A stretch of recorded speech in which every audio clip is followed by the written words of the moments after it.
Namaste, friends. Welcome. I'm your astrologer friend Rajiv Nath with a very important video. ये शायद मेरा आज तक का सबसे इम्पोर्टेंट वीडियो होगा। तो दो तीन बातें हैं जो मैं शुरू में आप लोगों को क्लियर कर देना चाह रहा हूँ इस वीडियो के सिलसिले में। एक तो बात ये है कि ये वीडियो और जो मैं सिखाने जा रहा हूँ, this is for advanced KP learners, जिनको के केपी की अच्छी खासी नॉलेज है, प्रेडिक्शंस की, सिग्निफिकेटर्स की, सबलॉर्ड्स की स्पेशली। ये उनके लिए है। और दूसरा ये वीडियो है, जैसा कि आपने थंबनेल में देखा होगा, कि आप लोग गलती कहाँ करते हैं कृष्णमूर्ति पद्धति में, प्रेडिक्शंस में गलती कहाँ होती है जिसके वजह से प्रेडिक्शंस सही नहीं होते हैं।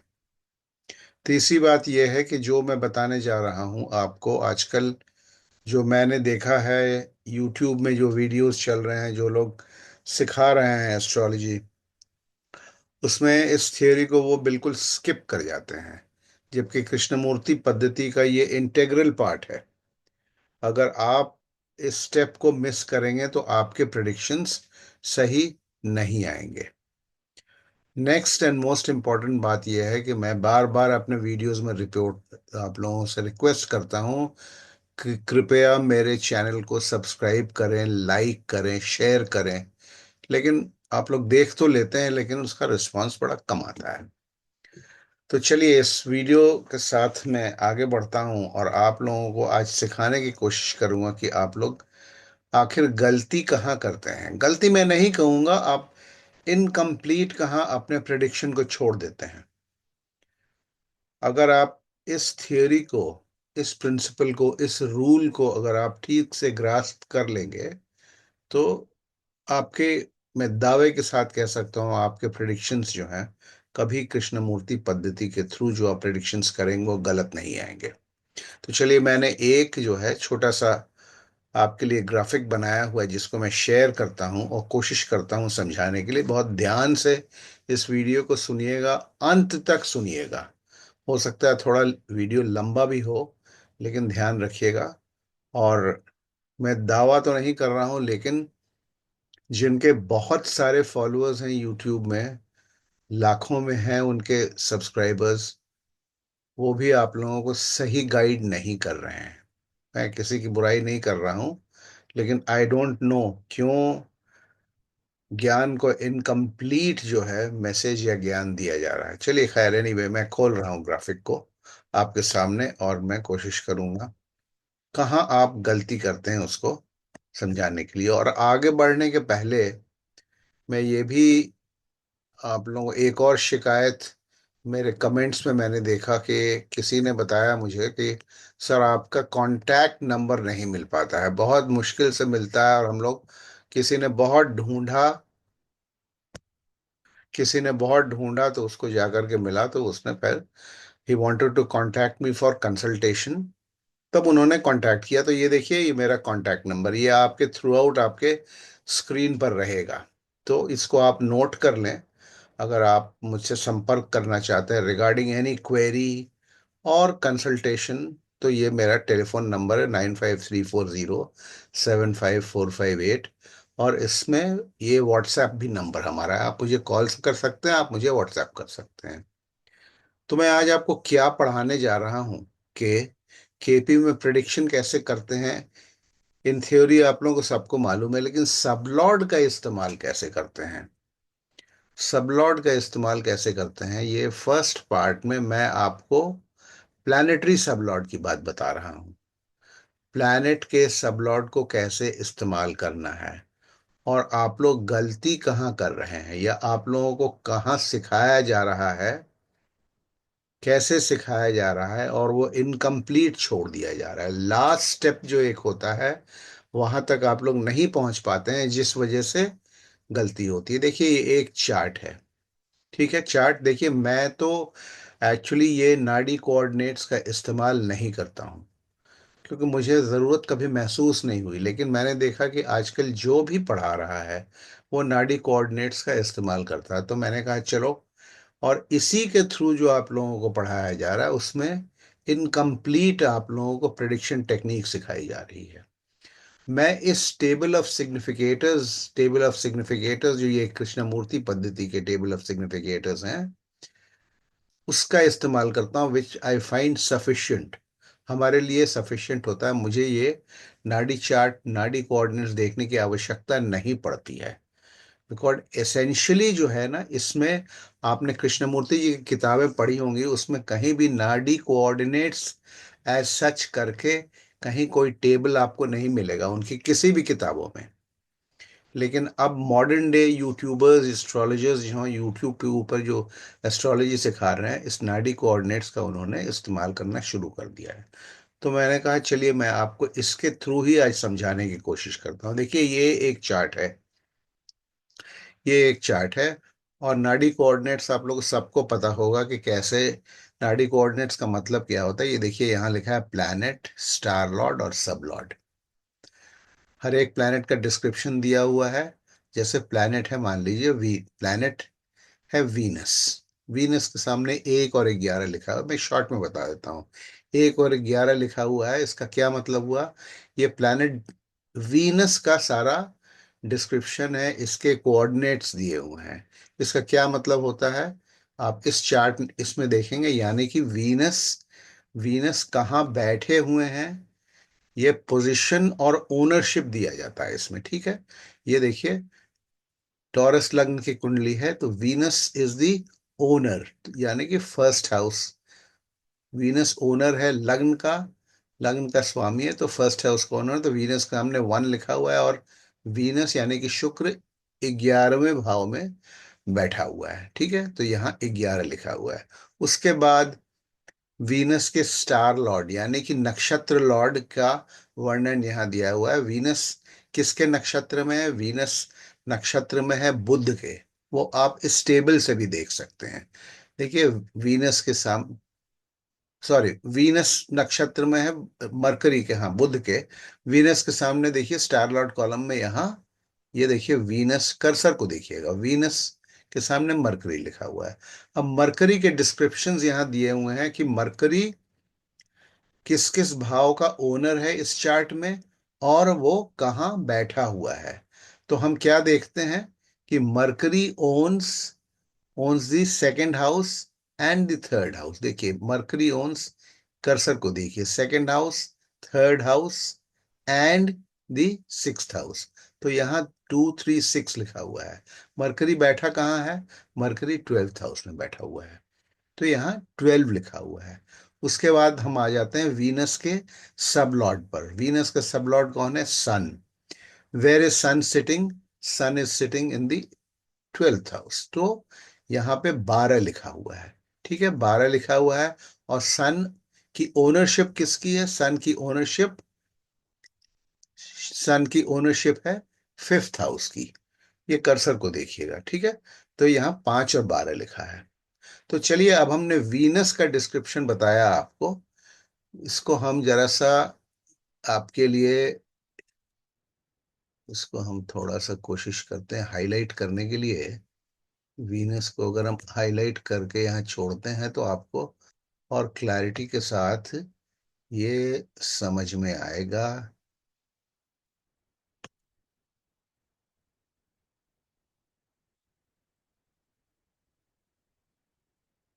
ये वीनस को हमने यूं सर्कल कर दिया। अब हम इस हॉरोस्कोप में वीनस प्लैनेट का हम एग्जाम्पल ले रहे हैं। कृष्णमूर्ति पद्धति के क्या रूल्स हैं कि कोई भी ग्रह अपने नक्षत्र स्वामी का रिजल्ट देता है। तो यहाँ हम चलिए वीनस की बात कर लेते हैं। ठीक है, वीनस की बात कर लेते हैं। तो इस जातक के जन्म कुंडली में वीनस की महादशा 20 साल की नहीं आई, ना आएगी। ठीक है, क्योंकि वो आएगा ही नहीं, इनका जो जन्म हुआ तो 20 साल की महादशा नहीं आएगी। तो क्या आएगी? हर एक ग्रह की, अगर एक नॉर्मल लाइफ है आदमी की 50 60 70 साल की, तो अंतरदशाएं हर ग्रह की आएंगी। तो वीनस की जब जब अंतरदशाएं आई तो क्या एक्सपेक्टेड था? चार्ट क्या बता रहा है? कृष्णमूर्ति पद्धति में आप जानते हैं कि ग्रह जो है यानी वीनस अपनी अंतर्दशा या प्रत्यंतर दशा में, अंतर्दशा का मेन रोल होता है रिजल्ट देने में, महादशा का तो होता ही होता है। इसीलिए मैंने कहा ये एडवांस्ड लोगों के लिए, एडवांस्ड केपी लर्नर्स के लिए है। वीनस की जब जब अंतर्दशाएं आएंगी तो हम इस चार्ट को देख करके क्या एक्सपेक्ट करेंगे। वीनस 11वें भाव में बैठा है, तो ये सोर्स है 11वें भाव और फर्स्ट हाउस का लॉर्ड है लग्न का, तो फर्स्ट और 11th से कनेक्टेड वो रिजल्ट देगा। ठीक है, देगा। रिजल्ट किसका देगा? वो कृष्णमूर्ति पद्धति में कोई भी ग्रह अपने नक्षत्र स्वामी का रिजल्ट देता है। शुक्र यानी वीनस का नक्षत्र स्वामी कौन है? मरकरी है, बुध है। बुध बैठे कहाँ हैं? बुध बैठे हैं 12वें भाव में, देख लिया हमने, 12वां भाव।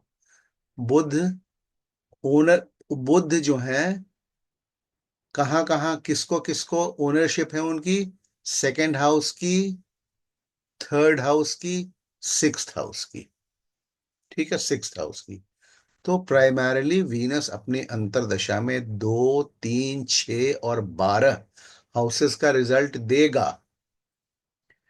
सबसे स्ट्रांगली किसका देगा? जहां उसका नक्षत्र स्वामी बैठा है। तो उसका नक्षत्र स्वामी कहाँ बैठा है? उसका नक्षत्र स्वामी बुध 12वें भाव में बैठा है। ठीक है, 12वें भाव में बैठा है और ओनर है 2, 3 और 6। 2, 3, 6, 12 हाउसेस के रिजल्ट हमें शुक्र की अंतर्दशा में मिलने चाहिए एज पर दिस चार्ट। इस टेबल को भी आप देख लीजिए। यहां शुक्र, बुध को देखिए, अंतर, ये इसका नक्षत्र स्वामी बुध सेकंड हाउस को ओन कर रहा है, थर्ड हाउस को ओन कर रहा है, सिक्स्थ हाउस को ओन कर रहा है, और ऑक्यूपेंट किसका? 12 का। तो 2, 3, 6, 12 से जो भी रिजल्ट एक्सपेक्टेड होते हैं वो हमें शुक्र अपने अंतर्दशा में देगा। Second house is a positive and a good house. ये हमें पैसा देता है, एक्यूमुलेशन ऑफ वेल्थ देता है। छठा भाव खराब भी है, अच्छा भी है, ये बीमारी भी देता है, और ये वेल्थ भी देता है, ये नौकरी देता है, ये हमें इलेक्शन में जितवाता है, विक्ट्री ओवर एनिमीज, ओपोनेंट्स के ऊपर विक्ट्री देता है। 12 जनरली खराब होता है, लॉस देता है, सेपरेशन देता है, लॉस देता है, ये हमें जेल भी भेज सकता है। तो अब वीनस अपने अंतर्दशा में या प्रत्यंतर दशा में 2, 3, 6, 12 के रिजल्ट देगा। अब 2, 3, 6, 12 के रिजल्ट जैसा कि हमने बताया अच्छे भी हो सकते हैं और खराब भी हो सकते हैं। ठीक है, अगर सेकंड का अच्छा रिजल्ट मिलेगा तो हमें धन की प्राप्ति होगी, हमारा स्टेटस जो है सोसाइटी में, स्टेटस हम एक प्राप्त करेंगे। 6, 3 को नहीं डिस्कस कर रहा हूं, 3 की वैसे बहुत ज्यादा मटेरियल इंपॉर्टेंस नहीं होती, इसलिए 3 भी अच्छा घर है वैसे। 6, सिक्स्थ हाउस से हमें नौकरी मिल सकती है, नौकरी में मदद मिल सकती है, इनकम, फाइनेंशियल स्टेटस हमारी स्ट्रांग हो सकती है, विक्ट्री ओवर एनिमीज हो सकती है, लेकिन हमें बीमारी भी मिल सकती है। 12, 12 से पॉजिटिव साइड में हम विदेश जा सकते हैं, नेगेटिव साइड में हम जेल भी जा सकते हैं, नुकसान भी हो सकता है, पॉजिटिव साइड में इन्वेस्टमेंट भी हम कर सकते हैं। तो ये सारे सेकंड के, थर्ड के, सिक्स के, ट्वेल्थ के रिजल्ट हमें मिलेंगे। ये तो डिसाइडेड है कृष्णमूर्ति पद्धति में। कोई भी ग्रह अपनी दशा में अपने नक्षत्र स्वामी का फल देता है। वो फल कैसा होगा अभी हम उसकी बात की, वो अच्छा भी हो सकता है, वो खराब हो सकता है। तो हमें उसके लिए क्या देखना होगा? हमें इस प्लैनेट का, शुक्र का सब लॉर्ड देखना होगा। शुक्र किसके सब में बैठा है? शुक्र का उपनक्षत्र स्वामी या सब लॉर्ड कौन है? तो हम देखते हैं शुक्र का सब लॉर्ड सन है, सूर्य है, या स्टेबल से भी आप देख सकते हैं। शुक्र के सामने सब लॉर्ड के नीचे सन लिखा हुआ है। तो सन डिफाइन करेगा, सबलॉर्ड उपनक्षत्र स्वामी डिसाइड करेगा कि शुक्र अपने नक्षत्र स्वामी का रिजल्ट कैसा देगा, अच्छा देगा या खराब देगा। अब आप लोगों को जो पढ़ाया गया है या आप लोगों ने जो सीखा है, वो 5 और 12 सन, 5 और 12 का क्या मतलब हुआ? सन है स्वामी फिफ्थ हाउस का है और बैठा है 12th हाउस में। आप लोगों को बताया गया कि इस रिजल्ट जो है सन, क्वालिटी ऑफ रिजल्ट, कैसा रिजल्ट होगा, वो सन अपने 5 और 12 के सिग्निफिकेशन से डिफाइन करेगा। तो 5 और 12 के सिग्निफिकेशन से अगर सन डिसाइड करेगा, तो अब आप मुझे बताएं, आप कृष्णमूर्ति पद्धति के एडवांस स्टूडेंट हैं, तो छठे का भाव जिससे कि धन आना चाहिए,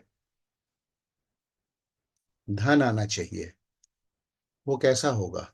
वो अच्छा तो नहीं हो सकता ना, क्योंकि सन फिफ्थ हाउस, उसका सबलॉर्ड जो फिफ्थ हाउस दिखा रहा है, फिफ्थ हाउस सिक्स्थ को निगेट करता है।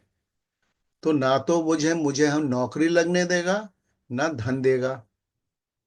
और 12th दिखा रहा है सब लॉर्ड, तो 12th तो लॉस है ना, ये कुछ भी नहीं होने देगा, ना बैंक बैलेंस बढ़ने देगा, ना धन आने देगा, और 12th तो यहाँ है ही है।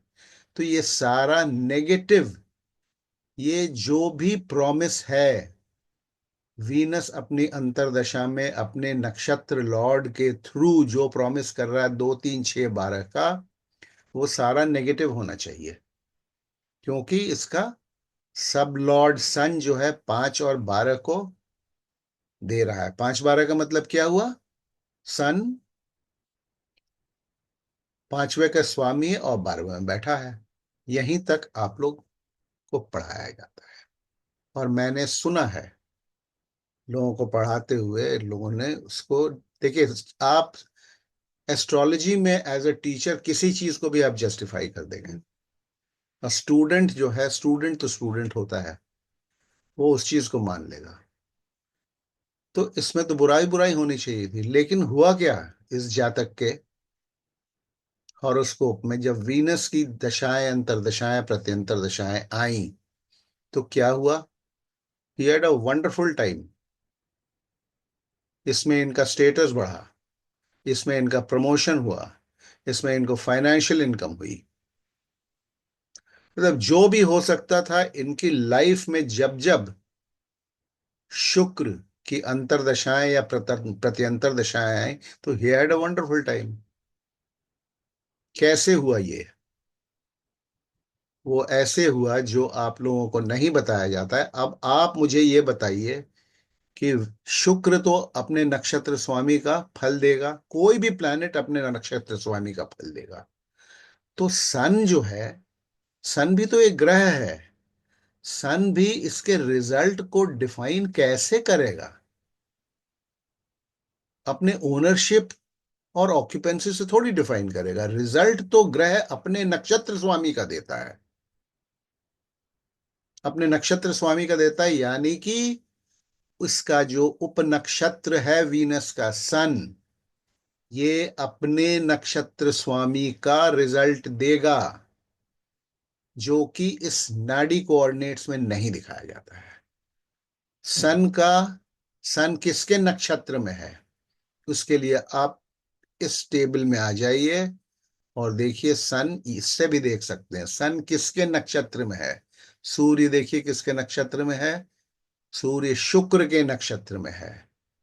तो सूर्य क्या फल देगा? जहां उसका नक्षत्र स्वामी बैठा है, सूर्य का नक्षत्र स्वामी शुक्र कहाँ बैठा है? शुक्र 11वें भाव में बैठा है।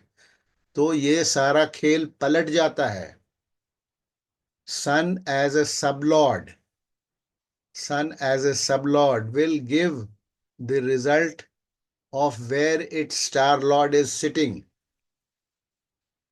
तो कहां इनका स्टार लॉर्ड बैठा हुआ है? 11वें भाव में बैठा है, जो कि यहां पर अपीयर नहीं करता है। इस टेबल को भी देखिए, सन सन देख रहे हैं आप? सन का नक्षत्र स्वामी वीनस 11वें भाव में बैठा है। तो इस सन अपने रिजल्ट को देगा अपने नक्षत्र स्वामी के थ्रू, तो वो 11वें हाउस का रिजल्ट देगा। 11वां हाउस किस चीज का प्रतीक है, किस चीज को सिग्निफाई करता है? Everything good, income, status, income from all sources, friends, society, position in society. तो इसमें मिसिंग क्या होता है? इसमें मिसिंग होता है नाड़ी कोऑर्डिनेट्स में, जो हमें नजर नहीं आता है, star Lord of the sub Lord of any planet. Star Lord of सब लॉर्ड ऑफ एनी प्लैनेट। तो यहां पर इसको हम क्या करेंगे, इसमें हम अपने समझने के लिए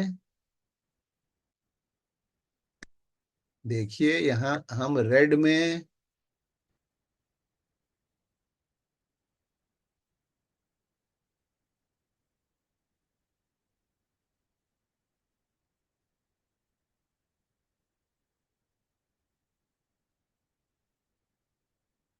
हम यहां इसको लिख देंगे।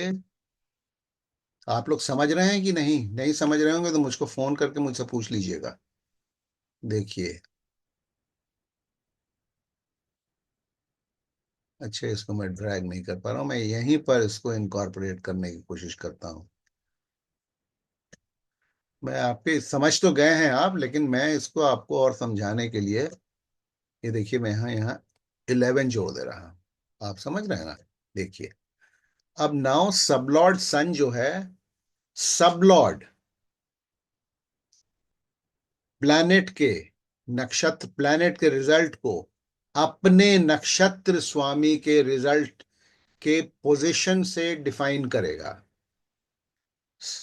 सन का नक्षत्र स्वामी है Venus, which is sitting in the 11th house. Therefore sun will primarily give the result of the 11th house. और सन यहां वीनस का सबलॉर्ड है। अगर वो 5वें और 12वें के अपने सिग्निफिकेशन से ये ऊपर वाले रिजल्ट्स को अगर वो डिफाइन करेगा या क्वालिटी देगा अपनी, तो ये सब चौपट हो जाएगा। क्योंकि 5, ठीक है, बीमारी नहीं होगी उसको, क्योंकि 5 6 को निगेट करता है, तो बीमारी को निगेट करे, लेकिन पैसा नहीं आएगा। और 12th हाउस तो हाउस ऑफ लॉस है, सारी चीज में उसको लॉस हो जाएगा। पॉजिटिव रिजल्ट वीनस में मिल ही नहीं सकता है। लेकिन हुआ क्या? अब मैं नीचे थोड़ा स्क्रॉल डाउन करता हूं, ये देख लीजिए आप,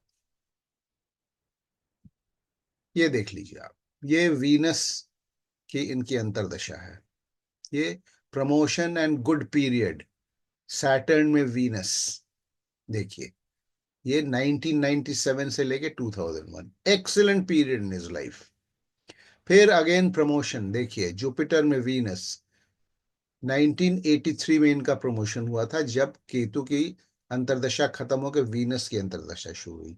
फिर आइए आप, promotion and good period.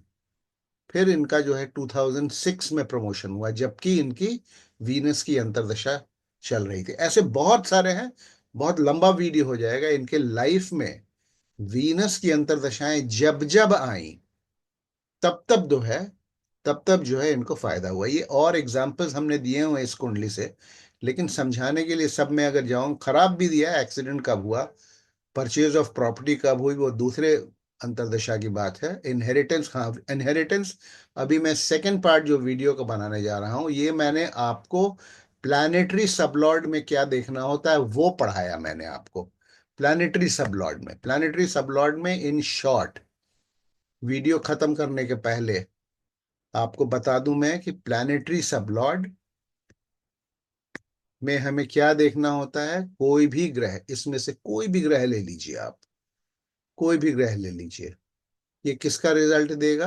Venus, कोई भी ग्रह, मरकरी, केतु का रिजल्ट देगा, यानी कि third house, Ketu third house में बैठा हुआ है।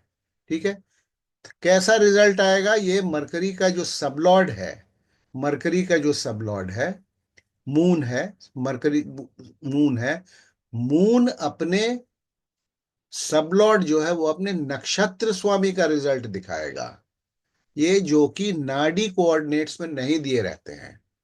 और यूट्यूबर्स, यूट्यूब में एस्ट्रोलॉजर्स जो आप लोगों को पढ़ा रहे हैं, वो यहीं पर ला करके छोड़ देते हैं।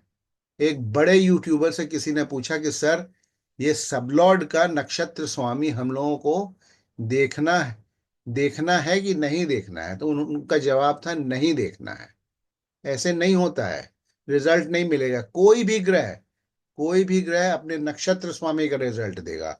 Sublord is also a planet, sublord भी एक ग्रह है, तो वो डिफाइन करेगा रिजल्ट को, प्लैनेट के रिजल्ट को अपने नक्षत्र स्वामी के प्लेसमेंट के हिसाब से डिफाइन करेगा। 5 और 12 का भी इंपैक्ट आएगा, लेकिन सबसे स्ट्रांगली ग्रह किसका रिजल्ट देता है? अपने नक्षत्र स्वामी के प्लेसमेंट का देता है।